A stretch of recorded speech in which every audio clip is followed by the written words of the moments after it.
അമേരിക്കയുമായി ബന്ധം ഒഴിവാക്കണമെന്ന് ആവർത്തിച്ച് ഇറാൻ്റെ പ്രസിഡന്റ് മസൂദ് പെസെഷ്കിയാൻ ഇന്നത്തെ വർത്തമാനകാലത്ത് നടക്കുന്ന എല്ലാവിധ യുദ്ധത്തിനും കെടുതികൾക്കും പ്രശ്നങ്ങൾക്കും ലോകത്താകമാനമുള്ള മനുഷ്യർ അനുഭവിക്കുന്ന സാമ്പത്തിക പ്രശ്നത്തിനും കാരണം അമേരിക്കയാണ്.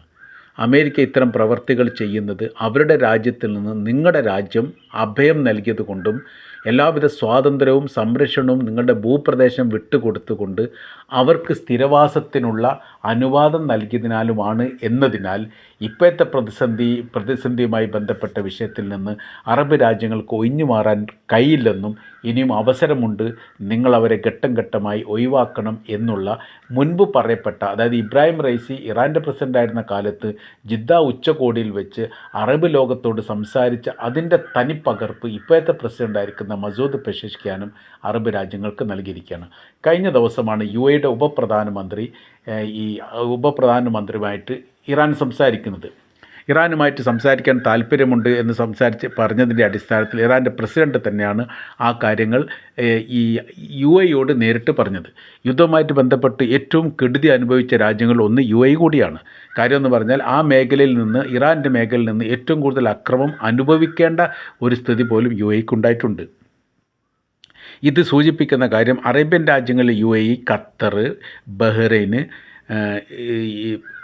പോലെയുള്ള രാജ്യങ്ങൾ, 4 രാജ്യങ്ങളും അതോടൊപ്പം തന്നെ ഏറെക്കുറെ അതിന് പിന്തുണ നൽകുന്ന സൗദി അറേബ്യയുള്ള രാജ്യങ്ങൾ, 5 രാജ്യങ്ങളുടെ പേരാണ് പരാമർശിക്കപ്പെട്ടത്. അതിൽ ഒമാൻ മാത്രം ഒഴിഞ്ഞു പോയിട്ട്, ഒമാൻ മാത്രമല്ല, ഒമാൻ അമേരിക്കയ്ക്ക് സൈനിക ബേസില്ല, സൗദി അറേബ്യയിലും അമേരിക്കയ്ക്ക് സൈനിക ബേസില്ല. പക്ഷേ സൗദി അറേബ്യയുടെ ബേസുകൾ പല ഘട്ടങ്ങളിലും റെൻ്റായിട്ടോ അല്ലെ കരാർ വ്യവസ്ഥക്കോ അമേരിക്കയ്ക്ക് നൽകാറുണ്ട്. അവിടെ അമേരിക്ക യുദ്ധവിമാനങ്ങൾ ഇറക്കാറുണ്ട്. അവിടെ നിന്ന് ഇറാൻ ആക്രമിച്ചിട്ടുണ്ട് എന്നാണ് ഇറാൻ്റെ പരാതി.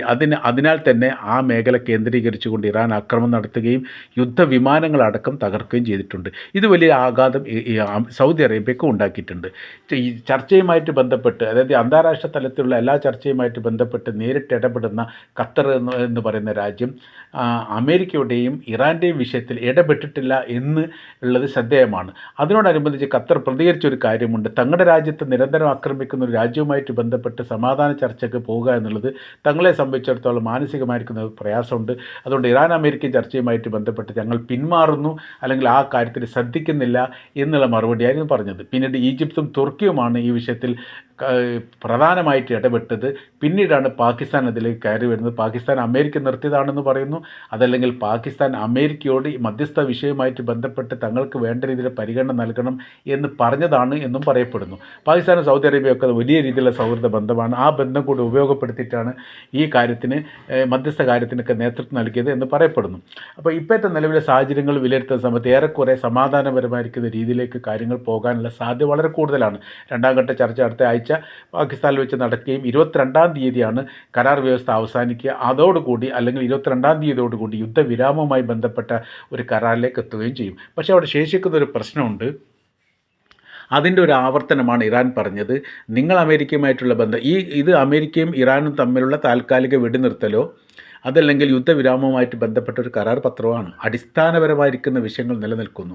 ആ വിഷയം എന്ന് പറയുന്നത് അമേരിക്കയെ അറബ് രാജ്യങ്ങൾ സഹായിക്കുന്നു, സൈനിക ബേസ് നൽകുന്നു. സൈനിക ബേസ് നൽകുക മാത്രമല്ല, സൈനിക ബേസിൽ അറേബ്യൻ രാജ്യങ്ങൾ നൽകുന്ന സൈനിക ബേസിൽ സ്വതന്ത്രരായി വിരഹിക്കുന്ന രീതിയിലാണ് അമേരിക്കയുടെ ഇടപെടൽ. അഥവാ അവിടെ നടക്കുന്ന സംഭവത്തെക്കുറിച്ച് ഒരു അറിവും ഭരിക്കുന്ന ഭരണാധികാരികൾക്കില്ല. അവിടെ വരുന്ന യുദ്ധവിമാനങ്ങൾ എന്തൊക്കെ വസ്തുക്കളായിട്ട് വരുന്നോ, എന്തൊക്കെ വസ്തുക്കളായി തിരിച്ചു പോകുന്നോ, അവർ ഇസ്രായേലിലേക്ക് പോകുന്നുണ്ടോ, ഇസ്രായേൽ വിമാനങ്ങൾ ഇങ്ങോട്ട് വരുന്നുണ്ടോ എന്നോ ശ്രദ്ധിക്കാറില്ല. ഖത്തറിലെ എയർബേസിനെ സംബന്ധിച്ച് ഏകദേശം 100 കിലോമീറ്റർ ചുറ്റളവിൽ അമേരിക്കയുടെ രാജ്യത്തെ പോലെയാണ് അത് കൊണ്ടു നടക്കുന്നത്.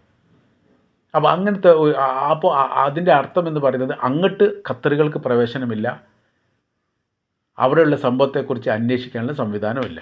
UAEയിലും അങ്ങനെയാണ്, ബഹ്റൈനിലും അങ്ങനെയാണ്, കുവൈത്തിലും അങ്ങനെയാണ്.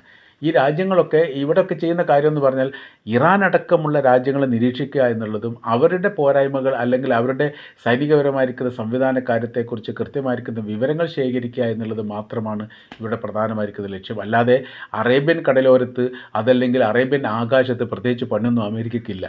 ഈ പണികൾ അവർ കൃത്യമായ രീതിയിൽ ചെയ്യുന്നുണ്ട്. അങ്ങനെയാണ് ഇറാനെ തകർക്കാൻ നോക്കിയത്. 1979 ഇസ്ലാമിക വിപ്ലവത്തിന് ശേഷം നല്ലൊരു സുപ്രഭാതം പോലും അമേരിക്കയും ഇറാനും തമ്മിൽ ഉണ്ടായിട്ടില്ല. കാര്യം എന്ന് വെച്ചാൽ ഇസ്ലാമിക വിപ്ലവം അവിടെ നടന്നതും ഇസ്ലാമിക ശരിയ നിയമം അവിടെ നടപ്പിലാക്കുന്നതിന് അമേരിക്ക എതിരാണ്. ജനാധിപത്യ രാജ്യമാണ് ഇറാൻ എന്ന കാര്യം പോലും ഒരിക്കലും അമേരിക്ക അംഗീകരിച്ചിട്ടില്ല എന്നുള്ളതാണ്. ജനാധിപത്യ രാജ്യമല്ലാത്ത അറേബ്യൻ രാജ്യങ്ങൾ അംഗീകരിക്കുകയും ജനാധിപത്യപരമായിരിക്കുന്ന ഇറാൻ എന്ന് പറയുന്ന രാജ്യത്ത് അംഗീകരിക്കാതിരിക്കുകയും ചെയ്യുന്ന സമയത്ത് അവരുടെ ഇരട്ടത്താപ്പ് കൃത്യമായ രീതിയിൽ അറിയാൻ വേണ്ടി സാധിക്കും.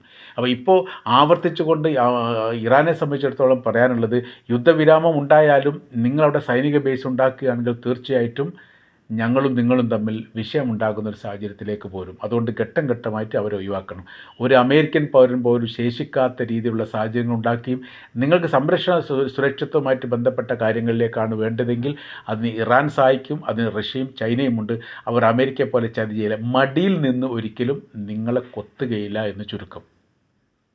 അതിന് ഉദാഹരണം കൂടി അവർ പറയുന്നുണ്ട്. ആ ഉദാഹരണം ഇതാണ്: ഇസ്രായേൽ എന്തുകൊണ്ട് ഖത്തറിനെ ആക്രമിച്ചു എന്നതിനെക്കുറിച്ച് ഒരു കൃത്യമായിരിക്കുന്ന മറുപടി പറയാൻ വേണ്ടി ഇപ്പോഴും സാധിച്ചിട്ടില്ല. വലിയ സുരക്ഷാ സംവിധാനമുണ്ട്. അതായത് ഈ പറയപ്പെട്ട മിഡിൽ ഈസ്റ്റിലെ ഏറ്റവും വലിയ സൈനിക ബേസ് ഉള്ളത് ഖത്തറിലാണ്. അമേരിക്കയുടെ സൈനിക ബേസ് എന്തിനവിടെ ഉണ്ടാക്കുന്നു? ഈ ഖത്തർ അടക്കമുള്ള രാജ്യത്തിന് സംരക്ഷണം നൽകാൻ വേണ്ടിയിട്ട് ഉണ്ടാക്കുന്നു. അങ്ങനെ വലിയ സുരക്ഷിതത്വം സംവിധാനവുമുള്ള ഒരു രാജ്യത്തെ മറ്റൊരു രാജ്യമായിരിക്കുന്ന ഇസ്രായേൽ വന്ന് വളരെ കൂളായ രീതിയിൽ ആക്രമിച്ച് ബിൽഡിംഗ് തകർത്ത് 5-6 പേരെ കൊലപ്പെടുത്തിയിട്ട് തിരിച്ചു പോകുന്നു. അപ്പോൾ ഇവിടെ അമേരിക്കയുടെ പണി എന്താണ്? നിങ്ങൾക്ക് എന്ത് സംരക്ഷണം അവർ നൽകിയത്? അവർ നിങ്ങൾക്ക് സംരക്ഷണം നൽകുമെന്ന് നിങ്ങൾ വീണ്ടും വീണ്ടും ഇങ്ങനെ ആവർത്തിച്ച് പറയുന്നതിൽ എൻ്റെ അർത്ഥമാണുള്ളത്. അപ്പോൾ ഇതൊക്കെ വെറുതെ പറയുന്നതാണ്, ഇതൊന്നും യാഥാർത്ഥ്യമല്ല. കാര്യമെന്ന് പറയുന്നത്, നിങ്ങൾ ആക്രമിക്കുക എന്നുള്ളത് അമേരിക്കയെ കൂടി ആവശ്യമാണ്. അവരുടെ എല്ലാ റഡാർ സംവിധാനവും അടച്ചുപൂട്ടിയിരിക്കുന്നു, അല്ലെങ്കിൽ അത് ഓഫ് ചെയ്തിരിക്കുന്നു. അങ്ങനെ ഇപ്പോൾ നിലവിൽ ഈ ഇസ്രായേലിൽ നിന്നാണോ യുദ്ധവിമാനം വന്നത്, അതല്ല ഖത്തറിലുള്ള അമേരിക്കയുടെ എയർബേസിൽ നിന്ന് തന്നെ, അതായത് ഖത്തറിനെ തന്നെ ആക്രമിക്കുകയാണോ ചെയ്തത് എന്നതിനെക്കുറിച്ച് ഒരു റിപ്പോർട്ട് പോലും ഇപ്പോഴും പുറത്തു വന്നിട്ടില്ല. അപ്പോൾ അമേരിക്കയെ വെച്ചതുകൊണ്ട് സുരക്ഷിതത്വം ഉണ്ടാവണമെങ്കിൽ ഇസ്രായേൽ ആക്രമിക്കുന്ന സമയത്ത് അവരെ തകർക്കണം, അല്ലെങ്കിൽ അതിന് ഒരു പ്രതിരോധ സംവിധാനം ഉണ്ടാക്കണം. അത് സാധിച്ചിട്ടില്ല. അറേബ്യൻ രാജ്യങ്ങൾ വളരെ ശക്തമായ രീതിയിൽ ഇറാനെതിരെ പ്രതിരോധിക്കുകയും പ്രതിഷേധിക്കുകയും ചെയ്യുമ്പോൾ ഇറാൻ വിടുന്ന മിസൈലുകളൊക്കെ വലിയ രീതിയിൽ ശക്തമായി പ്രതിരോധിക്കുന്നുണ്ട്. അത് നിങ്ങളുടെ സ്വാതന്ത്ര്യം, അത് നമ്മൾ ഇടപെടുന്നില്ല. അപ്പോൾ ഞാനൊരു കാര്യം ചോദിക്കട്ടെ, അങ്ങനെയാണ് ഇറാൻ്റെ പ്രസിഡന്റ് പറഞ്ഞു തുടങ്ങുന്നത്. ഞാനൊരു കാര്യം ചോദിക്കട്ടെ, എന്തുകൊണ്ട് ഇസ്രായേൽ ആക്രമിച്ച സമയത്ത് നിങ്ങൾ തിരിച്ചടിച്ചില്ല? ഞങ്ങളുടെ രാജ്യത്തെ നോക്കൂ, എത്ര പ്രാവശ്യം ഇസ്രായേൽ ആക്രമിച്ചു, എത്ര പ്രാവശ്യം ഞങ്ങൾ തിരിച്ചടിച്ചു. ഞങ്ങൾ തിരിച്ചടിച്ചതും അവർ ആക്രമിച്ചതും തമ്മിൽ കമ്പയർ ചെയ്ത് നോക്കുന്ന സമയത്ത് അവരാക്രമിച്ചതിൻ്റെ 40 ഇരട്ടി ഞങ്ങൾ തിരിച്ചടിച്ചിട്ടുണ്ട്. നിങ്ങൾ ഇസ്രായേൽ ഒന്ന് സന്ദർശിക്കൂ, അവിടെ തകർന്നിരിക്കുന്ന എല്ലാ മണിമാളികളും ഇറാൻ്റെ മിസൈൽ തകർത്തതാണ്. ഞങ്ങളാണ് അത് ചെയ്തത്. ഞങ്ങൾ ആക്രമിച്ചപ്പോൾ ഞങ്ങൾ തിരിച്ചടിച്ചു. അങ്ങനെ നിങ്ങൾ ചെയ്യുന്നില്ല, അങ്ങനെ ചെയ്യാൻ നിങ്ങൾക്ക് സാധിക്കുന്നില്ല. അപ്പോൾ നിങ്ങളുടെ രാജ്യത്തിന് നേരെ ഒരു ആക്രമണം ഉണ്ടാകുന്ന സമയത്ത് അതിനെ പ്രതിരോധിക്കും എന്ന് പറഞ്ഞുകൊണ്ട് നിങ്ങൾ ശമ്പളം കൊടുത്ത് നിർത്തുന്ന, നിങ്ങൾ ഭൂമി കൊടുത്ത് നിർത്തുന്ന, നിങ്ങൾ സംവിധാനം ചെയ്ത് നിർത്തുന്ന അമേരിക്ക നിങ്ങൾ സഹായിച്ചിട്ടില്ലെങ്കിൽ അവർ നിങ്ങളെ ഉറ്റുകൊടുത്തതിന് തുല്യമാണ്. നിങ്ങളുടെ കൃത്യമായിരിക്കുന്ന രഹസ്യങ്ങൾ അവർക്ക് മനസ്സിലാക്കിയിട്ട് നിങ്ങൾ ആക്രമിക്കാനുള്ള സംവിധാന കാര്യങ്ങൾ ഇസ്രായേൽ നൽകിയിട്ടുണ്ട്. അതല്ലെങ്കിൽ അമേരിക്കയും ഇസ്രായേലും സംയുക്തമായ രീതിയിലാണ് നിങ്ങളെ ആക്രമിച്ചത്. അതുകൊണ്ട് നിങ്ങൾ സുരക്ഷിതമാണ് എന്ന് നിങ്ങൾ കരുതണ്ട.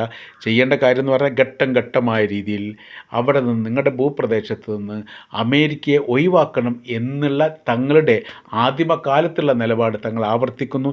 ഇബ്രാഹിം റൈസിയുടെ കാലത്ത് നിങ്ങളോടത് പറഞ്ഞിട്ടുണ്ട്, പക്ഷേ നിങ്ങൾ അനുസരിച്ചിട്ടില്ല. പക്ഷേ അതിൻ്റെ പരിണതഫലം നിങ്ങൾ അനുഭവിച്ചു. നിങ്ങൾ സുരക്ഷിതരല്ല എന്നുള്ള ബോധ്യം ഇസ്രായേലിൻ്റെ ആക്രമണത്തോടു കൂടി നിങ്ങൾക്ക് മനസ്സിലായിട്ടുണ്ട്. മനസ്സിലായതിന് ശേഷം പിന്നെയും മൗനം പാലിക്കുന്ന ഉചിതമല്ല. സമചിത്തമായ രീതിയിൽ ഇതിൽ ഇടപെടൽ നടത്തണം എന്നാണ് ഇറാൻ പറഞ്ഞിരിക്കുന്നത്.